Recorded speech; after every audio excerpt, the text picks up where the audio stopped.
Bismillahirrahmanirrahim. Assalamualaikum warahmatullahi wabarakatuh. Rabbi shrah sadri wa yassir amri wa hlul 'uqdatam min lisani yafqahu qawli. Perkenalkan, kami dari kelompok 9 akan menjelaskan materi tentang konsep peradaban Islam. Namun sebelum itu, izinkan saya sebagai moderator memperkenalkan anggota kelompok terlebih dahulu. Pertama, ada saudari saya Nuhu As-Salamah yang akan menjelaskan sub pembahasan tentang makna peradaban Islam. Kedua, ada saudari saya Jihan Fadilah yang akan menjelaskan sub pembahasan karakter peradaban Islam. Yang ketiga, ada saya sendiri Arifatur Rahman Amin akan menjelaskan sub pembahasan tentang capaian peradaban Islam dari masa ke masa. Dan yang terakhir, ada saudara saya Fuadi Rahman yang akan menjelaskan sub pembahasan tentang karakteristik peradaban Islam di Indonesia. Untuk mempersingkat waktu, langsung saja kami akan menjelaskan materinya. Makna peradaban Islam. Makna peradaban sendiri, menurut Kamus Besar Bahasa Indonesia atau KBBRI, memiliki dua arti. Yang pertama, kemajuan, kecerdasan kebudayaan lahir batin. Yang kedua, hal yang menyangkut sopan santun, budi bahasa, dan kebudayaan suatu bangsa.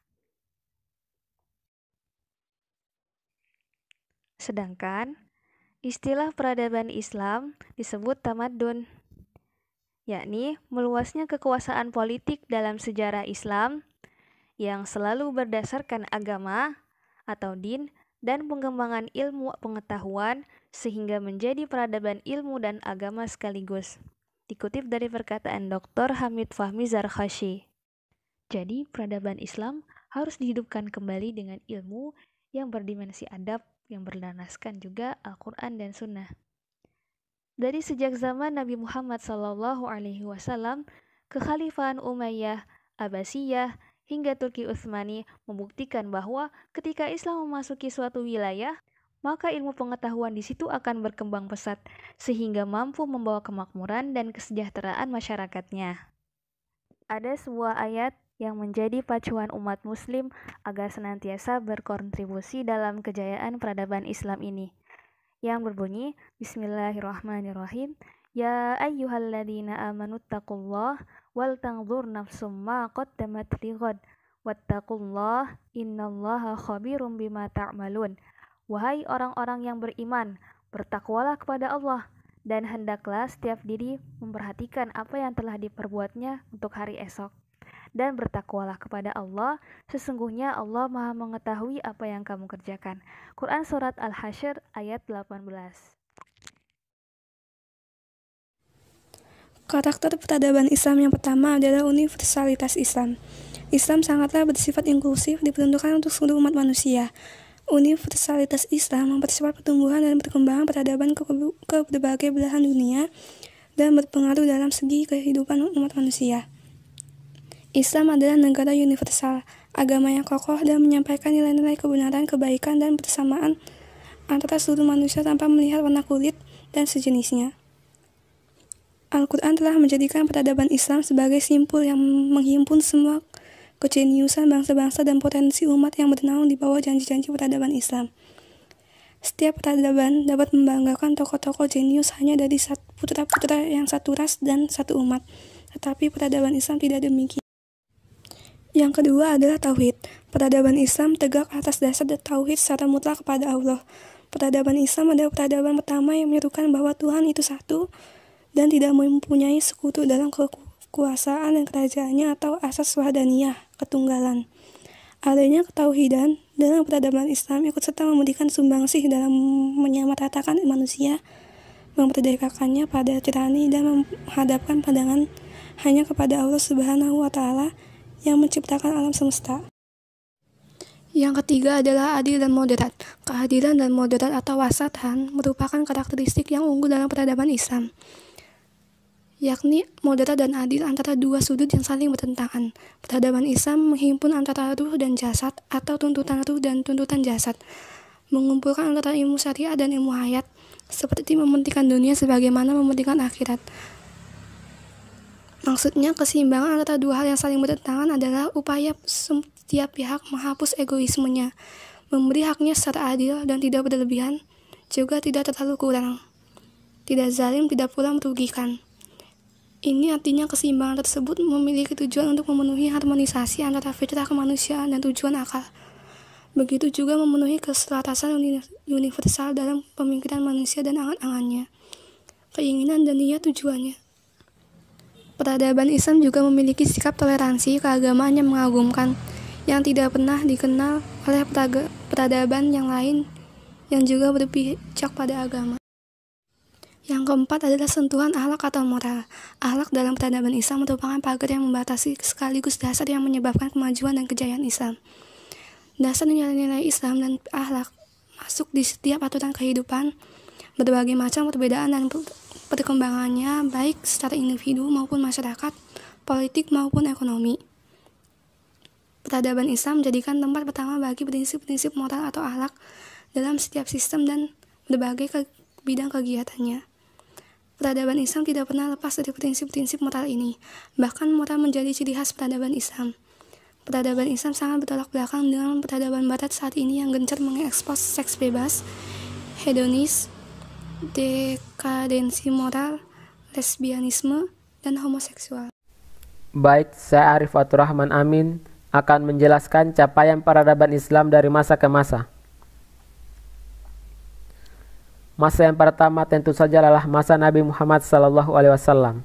Nabi Muhammad SAW bersabda, "Innama bu'istu utammima makarimal akhlak," yang artinya, sesungguhnya aku diutus hanya untuk menyempurnakan kesalihan akhlak.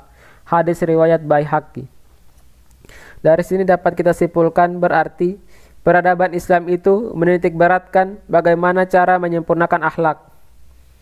Para ahli berpendapat, akhlak tidak bisa dibentuk hanya dengan cara pembelajaran, tetapi juga pengajaran, pembiasaan, pendisiplinan, pencontohan atau penteladanan. Inilah kemudian yang dilakukan oleh Nabi Muhammad SAW selama 13 tahun berdakwah di kota Mekah, yaitu mengajarkan tauhid sebagai pondasi Islam kepada para sahabat. Hasil dari pembelajaran tauhid ini dapat dilihat pada zaman para sahabat, yaitu dengan dikuasainya 2/3 bumi oleh umat Islam.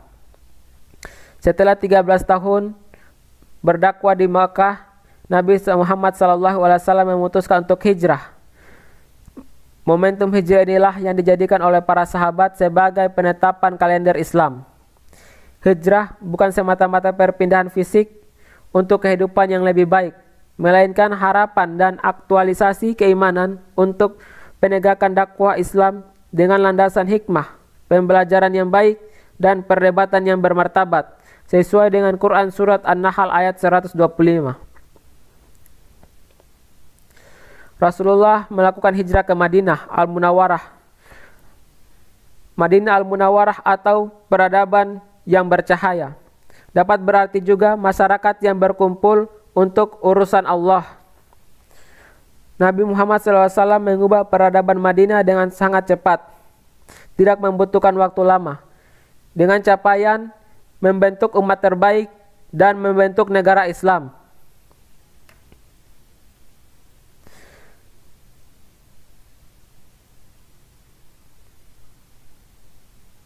Masa yang berikutnya adalah masa Khalifah Ar-Rasyidin. Khalifah atau khali adalah wakil, pengganti atau penguasa. Rasyidin atau Rasyidun berasal dari atau rasyadah adalah cerdas, jujur, amanah. Dapat disimpulkan Khalifah Ar-Rasyidin adalah para pemimpin yang diangkat sesudah Nabi Muhammad SAW wafat untuk menggantikan tugas sebagai pemimpin agama dan kepala pemerintahan yang menunjukkan sikap cerdas, jujur, dan amanah. Capaian pertama Khalifah Ar-Rasyidin adalah ekspansi kekuasaan Islam. Ekspansi dari Arab menuju Afrika, Syirah, Persia, Bizantium, dan Hindia. Capaian kedua adalah munculnya gerakan pemikiran Islam.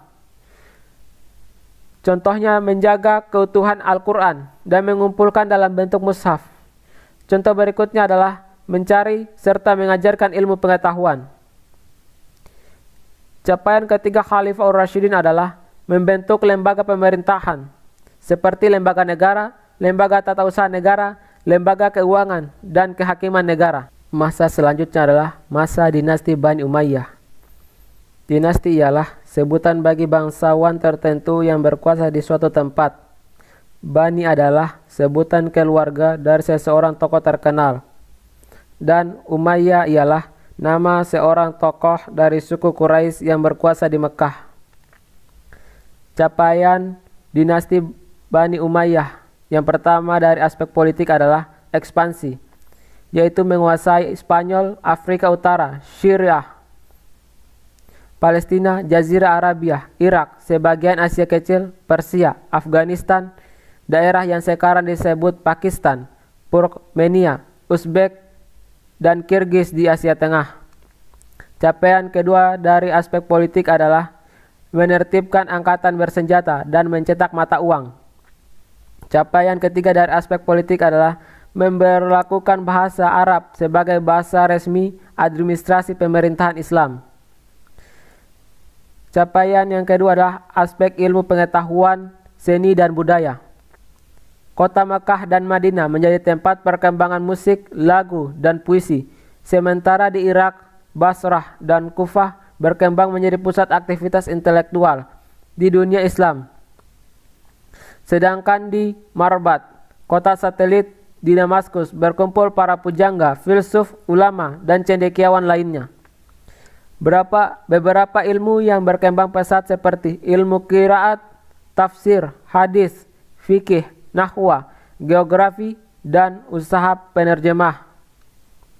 Bukti perkembangan arsitektur seperti pada Kuba, batu Masjidil Al-Aqsa yang dikenal dengan Dome or the Rock, Kuba As-Sarrah di Yerusalem. Seni rupa berupa lukisan yang terlihat pada ukiran dinding bangunan juga berkembang. Terdapat beberapa alat musik seperti tabur dari segi empat atau daf, seruling atau kasabah, dan seruling rumput atau zamr. Masa berikutnya adalah masa dinasti Bani Abbasiyah. Seperti yang saya jelaskan sebelumnya, dinasti adalah sebutan bagi bangsawan tertentu yang berkuasa di suatu tempat, dan Bani ialah sebutan keluarga dari seorang tokoh terkenal. Dan Abbasiyah adalah nama dari paman termuda Rasulullah SAW, yaitu Abbas. Capaian Bani Abbasiyah yang pertama adalah Baghdad sebagai ibu kota sekaligus pusat perdagangan internasional. Capaian yang kedua adalah terciptanya perindustrian, tambang, tekstil, dan lain-lain. Capaian berikutnya terbentuknya lembaga negara yang semakin kompleks. Capaian terakhir adalah didirikan perpustakaan Bait Al-Hikmah sebagai pusat ilmu pengetahuan. Tokoh-tokoh penting masa Bani Abbasiyah. Pertama dari bidang ilmu fikih, terdapat Imam Abu Hanafi yang kemudian melahirkan mazhab Hanafi, Imam Maliki yang kemudian melahirkan mazhab Maliki, Imam Syafi'i yang kemudian melahirkan mazhab Syafi'i, dan Imam Ahmad bin Hambal yang kemudian melahirkan mazhab Hambali. Kemudian dari ilmu hadis terdapat Imam Bukhari, Imam Muslim, Imam Ibnu Majah, Abu Daud, Imam An-Nasai, dan Imam Baihaqi. Dari bidang filsafat terdapat Al-Kindi, Al-Farabi, dan Ibnu Rashid. Bidang kedokteran terdapat Ibnu Sina dan Ar-Razi. Bidang matematikawan terdapat Al-Khwarizmi atau penemu Al-Jabar dan Abu Al-Wafa. Bidang astronomi terdapat Al-Batani dan Al-Birruni.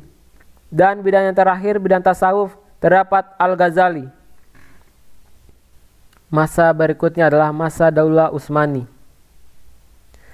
Capaian yang pertama dari bidang politik adalah melakukan ekspansi, yaitu dengan menguasai kota Izmit atau Nikomedia, menguasai Kalipoti atau pantai Eropa, menguasai kota Ankara, menguasai kota Adrianopel, atau Andreane menguasai kota Pilopolis, dan capaian yang terbesar adalah menguasai kota Konstantinopel, ibu kota Bizantium Romawi Timur, oleh Muhammad Al-Fatih. Ekspansi kedua dilakukan oleh Sulaiman Al-Qununi dengan menguasai Asia Kecil, Armenia, Irak, Syria, Yaman di Asia, Mesir, Libya, Tunisia, Aljazair, Bulgaria, Yunani, Yugoslavia, Albania, Hongaria, dan Romania. Dengan begini dapat disimpulkan Daulah Utsmani menguasai 3 benua, yaitu benua Eropa, Asia, dan Afrika. Capaian kedua dari bidang politik adalah mengganti sistem pemerintahan dari monarki, yaitu kerajaan, menjadi konstitusional yang berlandaskan undang-undang yang dirintis oleh Sulaiman Al-Qununi. Capaian berikutnya adalah bidang militer, yaitu melakukan perombakan militer dengan membentuk pasukan Jerisani dan Taujiyah, yaitu pasukan darat dan pasukan laut. Kemudian merekrut orang-orang Turki menjadi prajurit. Orang-orang Turki adalah orang-orang kuat dan yang ditakuti pada saat itu, yang berasal dari luar Daulah Utsmani. Kemudian capaian kedua dari bidang militer adalah ditemukan meriam oleh insinyur Hongaria. Capaian berikutnya dari bidang ekonomi adalah yang pertama, Laut Hitam sebagai jalur perdagangan strategis. Dan yang kedua, meningkatkan produksi. Mesir sebagai produksi kain, sutra dan katun. Anatoli sebagai memproduksi bahan-bahan tekstil. Syirah memproduksi beras, sayur, terigu, dan gula. Kemudian bidang ilmu dan budaya. Yang pertama, etika dan tata krama kerajaan. Dan yang kedua, Masjid Jami Sultan Muhammad Al-Fatih. Pada masa Daulah Utsmani, mereka lebih fokus pada bidang militer, sehingga ilmu pengetahuan tidak terlalu menonjol. Ya. Assalamualaikum warahmatullahi wabarakatuh. Perkenalkan, nama saya Fuadi Rahman. Saya di sini akan menjelaskan tentang materi karakteristik peradaban Islam di Indonesia. Apa aja sih karakteristiknya? Di sini ada 4 ya. Yang pertama itu ada tasamuh, yang kedua tasawuf, yang ketiga tawazun, yang keempat ta'adul. Jadi ada 4 nih karakteristik peradaban Islam di Indonesia. Nanti kita akan bahas satu-satu. Ya, yang pertama itu ada tasamuh. Tasamuh dalam istilahnya dapat diartikan sebagai sikap toleran. Islam Nusantara mengedepankan sikap yang toleran terhadap ragam budaya atau kebudayaan yang ada di Nusantara. Dengan diterapkan sikap toleran ini, muslimin muslimat Nusantara akan menciptakan Islam yang politis dan dinamis.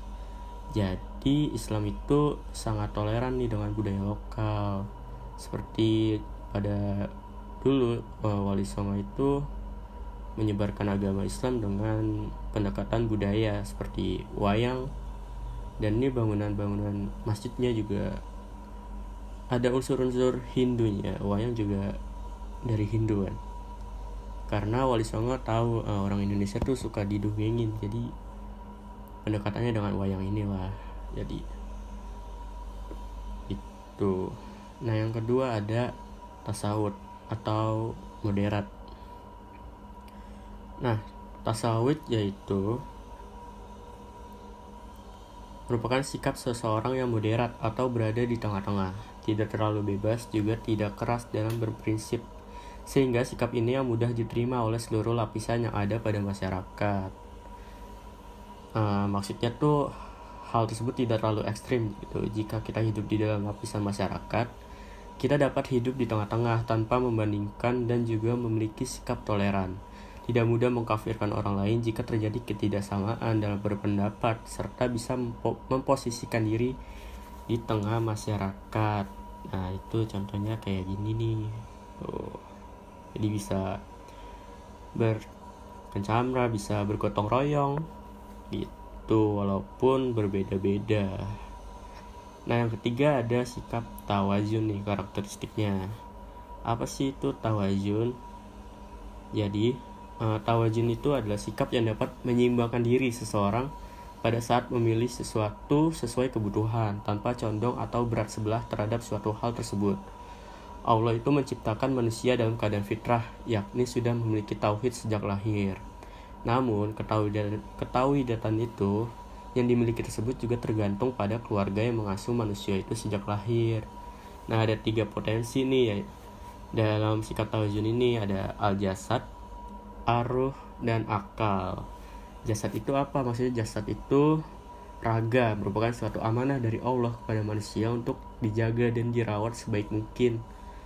Gitu, dengan kita makan, minum, olahraga itu salah satu sikap yang menjaga raga kita gitu, supaya raga kita tetap sehat gitu.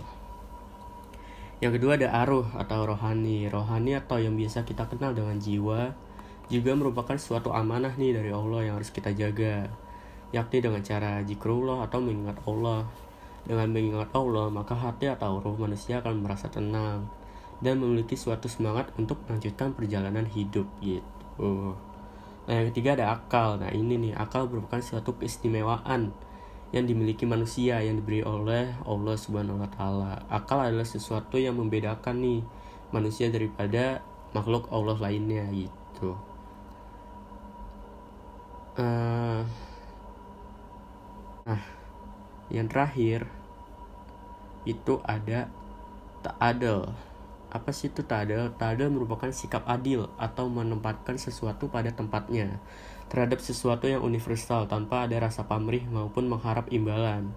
Keadilan ini tidak cukup dengan jabatan saja, melainkan adil mencakup seluruh aspek baik syariah, akidah, akhlak, dan yang lainnya. Nah, itu dia 3 karakteristik Islam, peradaban Islam di Indonesia. Itu aja dari saya. Kurang lebihnya mohon maaf, saya akhiri. Terima kasih. Terima kasih atas perhatiannya teman-teman sekalian telah mau menyaksikan video persentase kami hingga akhir.